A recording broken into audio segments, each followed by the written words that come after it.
Me encantan estos arranques con distorsión, mi estimado Harold. Espectacular, Felipe. Me De hecho, encanta, me agarras así improvisado porque no sabía que ya estábamos grabando. Es que no sé si ya estábamos grabando, pero igual me encanta estos inicios porque se siente más espontáneo, que de verdad no estábamos haciendo... A ver, voy Como si de a... verdad fuese parte de nuestras vidas. Bienvenidos a el capítulo número 11 de Nunca Tiempo. Eleven, como la de... Como Winning.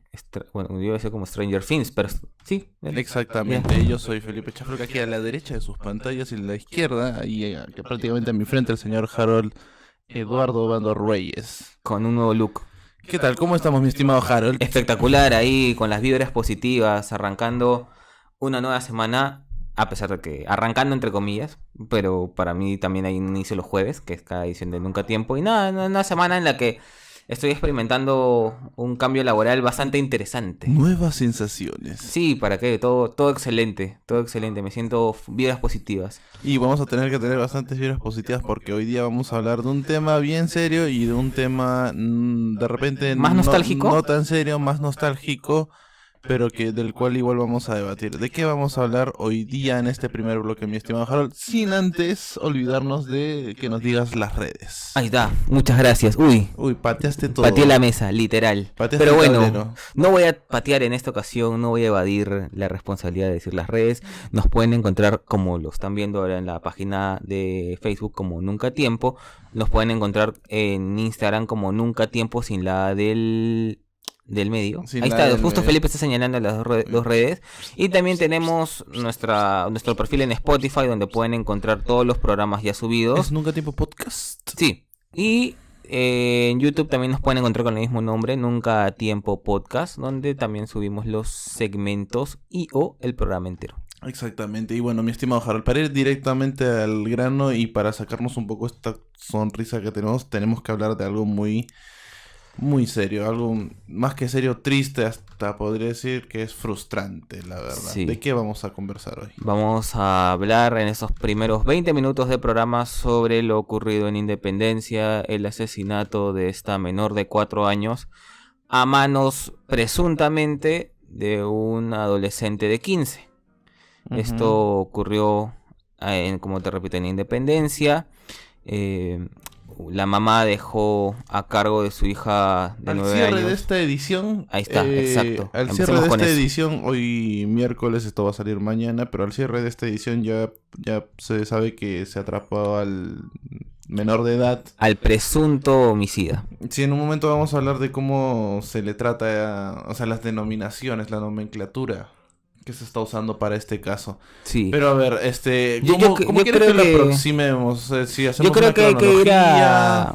hay que ir un poco de atrás hacia adelante. Ujú. O sea, más allá de saber lo que ha pasado, que es que esta niña fue secuestrada por el asesino y de acuerdo a la autopsia fue violada y posteriormente asesinada, ¿no? Exactamente. Ahora, habíamos puesto en la pauta, aunque ya casi cerrando el bloque, pero quisiera empezar con eso en el debate, ¿no? ¿De atrás para adelante? Sí, ¿tú cómo crees que se está tocando este tema en los medios?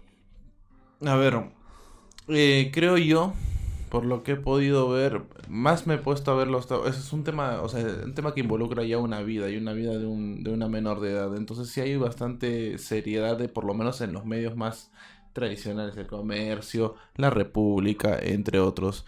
Pero creo que si nos ponemos a ver un poco el tema de aquellos programas que buscan ser, no sé, de más de variedades o más de temas un poco más lúdicos o de entretenimiento, intentando tocar un tema muy serio, siento yo que, ok, ahí podemos entrar con un choque de no sé si de ideas o un contraste de opiniones o encontrarnos con opiniones de repente ya muy sueltas o muy viscerales respecto de un tema tan serio que de repente requiere un poco de mesura. Sí, yo tengo la misma Partamos- percepción. Partamos un poco a lo que deberíamos ir a hablar. El zorro supe. Sí, este personaje... Contextualicemos no- un poco, no necesariamente de quién es él, sino por qué él termina emitiendo la opinión en el canal en el que estaba. Lo que pasa es que él formaba parte de un panel de un programa llamado Válgame, de Canal 2, de Válgame Dios. Latina. Y en un momento la producción del programa llama a la madre de la menor que fue asesinada y en un momento ella cuenta que al recibir asesoría psicológica, la persona que se la estaba brindando le menciona que ella no es la responsable de lo ocurrido, ¿no? Que al fin y al cabo quien tiene la culpa, la responsabilidad de todo esto es el asesinato, es el asesino, perdón. Y cuando escucha ese comentario, este personaje, obviamente con toda la mala leche, desatino, no sé cómo llamarlo para que suene no tan grosero. No sé si estoy pensando ya yo, o estoy pensando ya bien de la gente o de su reacción, pero fácil es, ha dicho lo primero que se le ha venido a la cabeza, porque siendo un caso que ha involucrado la vida de alguien, no tenía otra forma más de decirlo que de una manera muy emocional. Yo me voy por... No ha pensado lo que ha dicho. Sí, obvio, porque lo que dijo fue... O sea, llamó bestia a la mamá, ¿me entiendes? La llamó bestia y la última frase es muy impactante cuando este señor dice que va a cargar en su conciencia con el asesinato de su hija porque si hubiera estado ahí no hubiera pasado nada. Qué falta de humanidad, de tacto. No voy a insultarlo, no creo que lo merezca. Y como bien también he leído en redes, quizá hablar más sobre él es profundizar en algo que no debería tener mucho debate, pero a veces pero es necesario a veces. Es opinar sobre la opinión. Sí, y eso está mal. O sea, perdón, y eso no es que esté mal, sino al contrario. O sea, en este contexto está bien exponer ese tipo de situaciones porque no deberían ocurrir como lo que pasó en Canal 2. Ahora, yo sí voy a pensar mal de la opinión de este señor. Porque sí es claro que dijo lo primero que se le vino a la mente. Pero en este tipo de programas vemos personajes que necesitan pantalla. Que van a hacer lo que el público les demanda. O sea, si el público está en contra de la mamá, y eso es algo en lo que vamos a profundizar en unos minutos, él va a tratar de ponerse en esa postura. Entonces yo creo que él ha lanzado una opinión muy poco pensada, muy poco informada, muy poco seria, basándose en el juicio de muchas personas que tienen esa idea. Sí, porque yo creo que hay un gran sector y un gran sector de su audiencia que probablemente piensa así, o sea, y que probablemente no es que piense exactamente lo que dijo el Zorro Supe, sino que la mayoría de sus reacciones son así de viscerales como las tiene él, que a lo primero que se le ocurre, lo primero que siente, lo va y lo escupe. Entonces, no, o sea, tampoco no lo voy a defender jamás, ni al Zorro Supe, pero sí puedo entender que hay gente que probablemente piensa así como él. Y ahora la otra cuestión es que detrás de estos programas, detrás de estas personas que aparecen en pantalla, hay productores, hay otras personas que toman decisiones. ¿Y qué pasa con ellos, no? O sea, son también responsables de poner frente a la cámara, en pantalla, a alguien que lanza opiniones así porque sí, o no se le da el debido trato. O sea, no tienen por qué saber técnicas de periodismo, no tienen por qué tener quizá una opinión muy informada sobre este tema, pero al estar frente a una cámara tienes una responsabilidad, porque estás llegando sobre todo en un medio como Latina a un montón de gente, porque es un canal de señal abierta. Entonces tienes la responsabilidad al menos de informarte, 2, de tener criterio cómo comunicarte, y de 3, no ofender a gente sobre todo en un tema tan sensible y en un contexto en el que o sea, a la mamá le mataron una de sus hijas y ha muerto de una manera muy horrible. Y lo peor que hace es recalcárselo, ¿no? O sea, ajá. Ahora, respecto a lo que tú dices, yo creo que has descrito una forma sin investigación, con insultos, sin respeto hacia la gente. No suena muy distinto a cómo se trata el periodismo al periodismo de espectáculo acá, en el cual es muy común hablar, lanzar datos sin de repente tener cosas certeras, o sea, basarse a veces en rumores, donde las agresiones y los insultos son cosa de todos los días, y en donde la verdad no hay no sé, no parece que hay una preparación de por medio, porque todo es muy del momento, todo es muy de la reacción del instante mismo. Yo creo que es un periodismo muy impulsivo y Sí, muy gaseoso.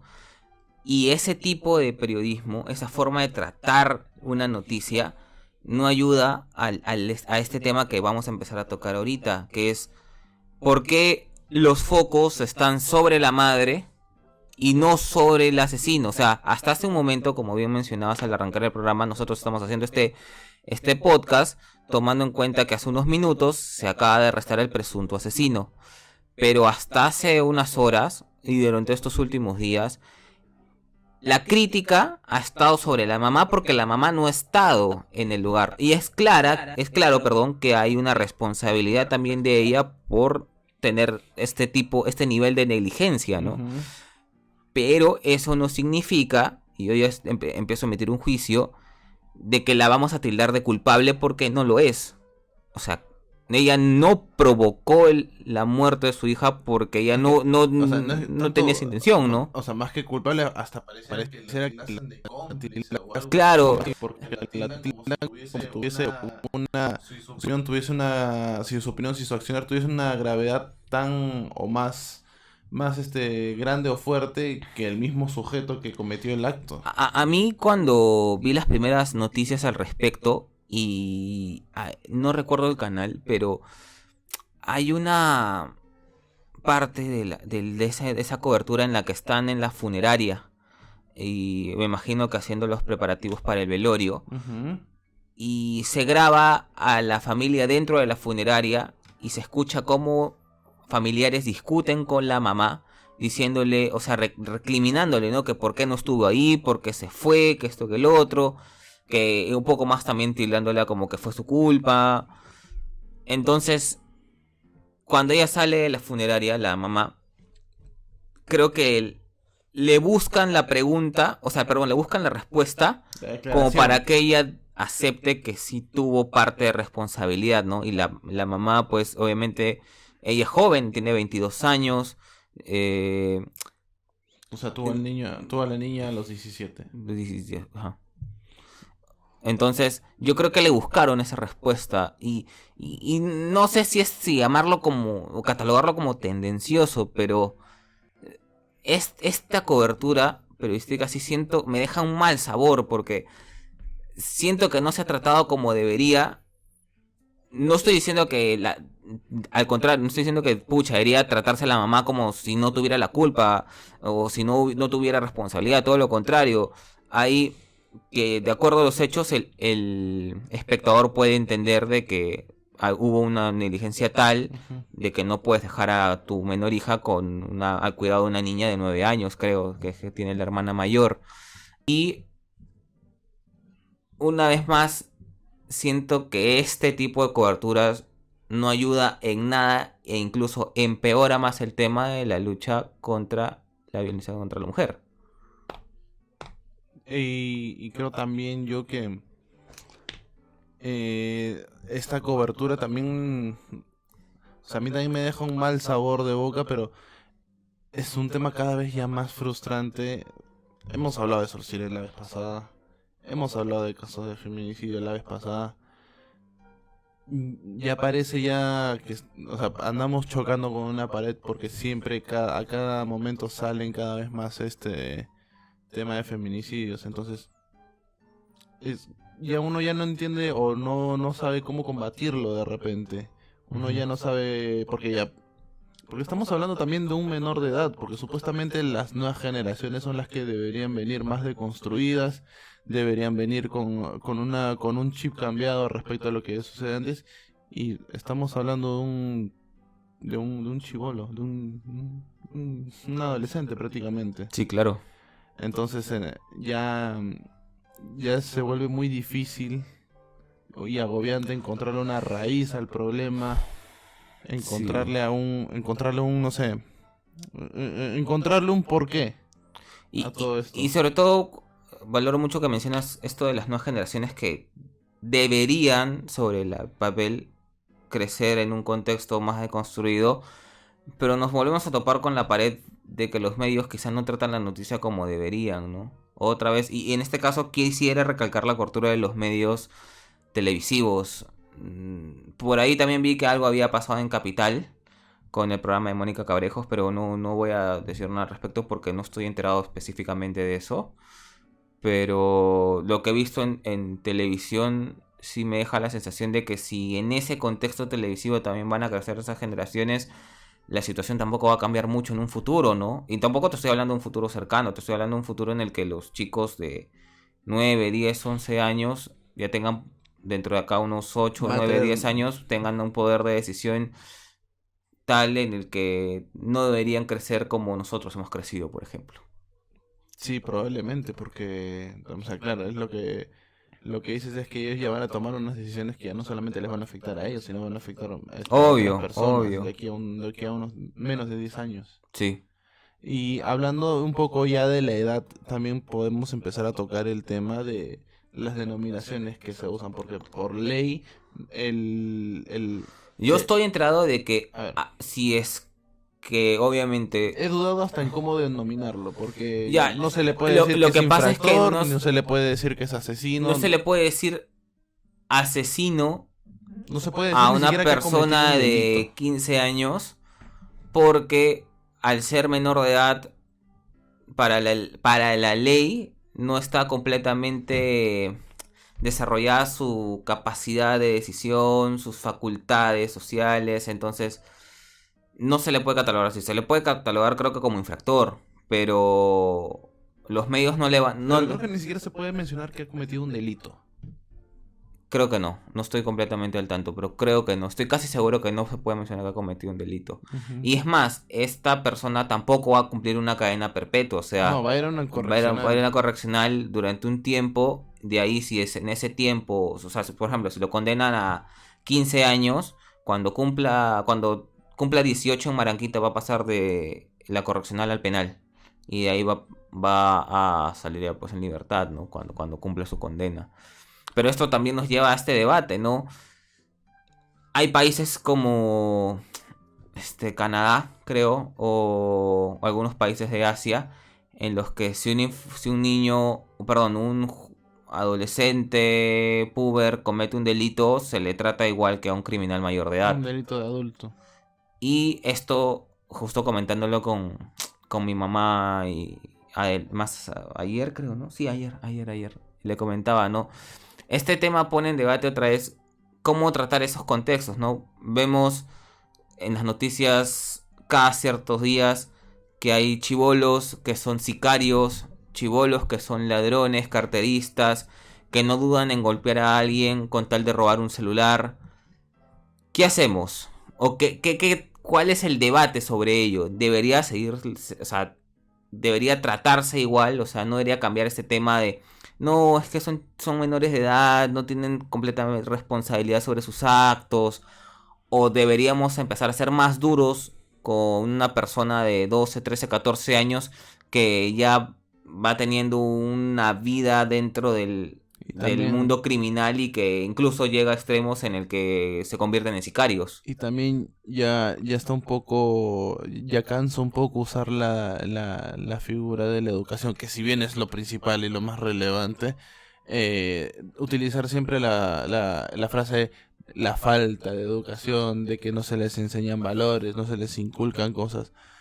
Y eso ya no es esencialmente parte de las instituciones educativas. Y eso es algo que siempre he odiado yo de este asunto, es que el padre cree que el colegio tiene que enseñarle al niño y eso no es así. No, a todo lo contrario. A mí lo que me decían en mi colegio era que la enseñanza, tu formación como persona, no tanto viene del colegio, sino viene de lo que aprendes en casa Ujú. o de lo que encuentras en tu entorno familiar, ¿no? Si creces en un ambiente donde hay mucha delincuencia, donde hay personas de mal vivir, donde no tienes una figura que te pueda acompañar en tu crecimiento, quizás vas a estar más propenso a cometer algún delito, ¿no?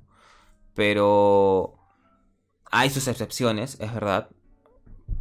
pero no toda, como tú bien dices, no toda responsabilidad de la formación de una persona recae sobre el colegio. Sí, especialmente estamos hablando de una madre que tiene 21. O sea, ahí ya vemos otro Entonces, tema, o sea, todos los problemas, o no todos, todos cada uno jala un problema que tiene una sí. raíz que no es muy distinta. O sea, estamos viendo una mamá que fue, claro, una mamá que lo fue cuando ella era menor de edad, el supuesto criminal es menor de edad, el tratamiento tan poco responsable sobre el tema por parte de la prensa.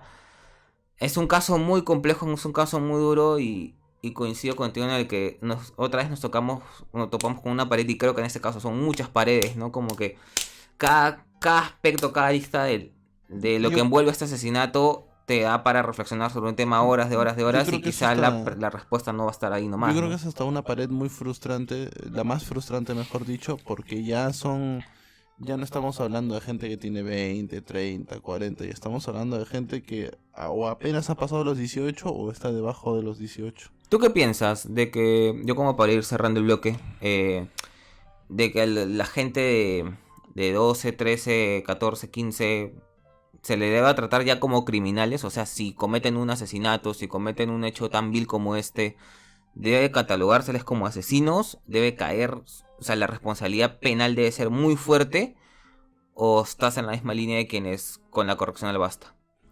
Yo creo que si han cometido un delito de adultos, como un adulto, mejor, o sea, ¿y a qué me refiero con eso? Es que se han querido asesinar porque, o sea, han tenido la intención de matar a alguien, han tenido la intención de hacerle daño a alguien, han tenido la intención de robarle a alguien. Yo creo que más en este caso la figura del asesinato sí merecen una sanción de adulto. En este caso, no solamente no solamente es asesinato, es secuestro, violación y asesinato. O sea, ya estás cubriendo tres áreas que ya son muy difíciles de defender, por más que seas menor de edad o no. Yo creo que habiendo llenado estas tres, merece un tratamiento de adulto. Coincido contigo. Y yo sí pienso que, por ejemplo, los ladrones, o sea, los carteristas, obviamente más los sicarios, todos esos también deberían ser tratados como criminales mayores de edad. Porque en algunos casos son reincidentes. Obviamente las penas van a ser distintas, ¿no? Obviamente si un chico jala un celular por primera vez, pues bueno, valdrá que Claro, esté no es lo preso mismo, en una no es correccional. lo mismo un chibolo que jala un Ajá. celular a alguien que ha metido un Claro, balazo pero por ejemplo, si nos a otra encontramos con persona. con un chico que ya es reincidente, mira, va a sonar absurdo, pero creo que podría ayudar un poco a clarificar lo que quiero decir. En este programa Alto al Crimen, tienen varias secciones en las que atrapan a los choros y siempre sale la iguana, ¿no? Y les pregunta, ¿por qué estás robando? ¿Por qué estás robando? Entonces, Ujú. recuerdo uno en el que agarró unos choros menores de edad, cerca creo que a este puente que está por la Florida, y... Un remake. Ajá. Y les preguntaba por qué estás robando. No, porque quiero ayudar a mi mamá. Y después la mamá va a la comisaría y le dice, no, señor, que su hijo dice que está robando para ayudarla, señora. Y la señora se ríe porque obviamente es mentira. Y se descubre de que el chibolo había estado, o sea, no era la primera vez que estaba ahí, pues, ¿no? En preso, o sea, que ya lo habían detenido y había estado preso en otras comisarías por un delito similar. Entonces, en ese caso de reincidencia, yo sí creo que merece una pena ya, pues ya de adulto, porque si se está comportando como tal o cree tener esa potestad, pues también que asuma las responsabilidades que eso conlleva, ¿no? Y obviamente si está metido en la vida delictiva, pues tendrá que pagar lo que tenga que pagar frente al juez, ¿no? Sí, efectivamente. Siento que ya estamos... Sí, sigue siendo un bloque más o menos frustrante, pero por lo menos sí. es bueno abrirnos un poco y debatirlo y Y eso que hablarlo. tenemos siempre la intención a la hora de armar las pautas de tocar otros temas más felices porque ya vamos semana tras semana encontrándonos con un tema de coyuntura que otra vez nos lleva a la reflexión y nos lleva a no empezar tan felices las ediciones de Nunca Tiempo. Pero Sí, bueno, es pero tú dijiste necesario. una vez, hay que tener conversaciones incómodas. Ujú. Y esto podrá ser más que incómodo, creo que frustrante, igual es necesario tenerlo. Es Sí. necesario expresar este tipo de cosas. Pero bueno, esperemos volver con algo más feliz. Vamos a irnos a una pequeña pausa, vamos a irnos a un pequeño tema. Vamos a hablar de Soda Stereo. Sí. O, entre comillas, aquello que resta de Soda Stereo.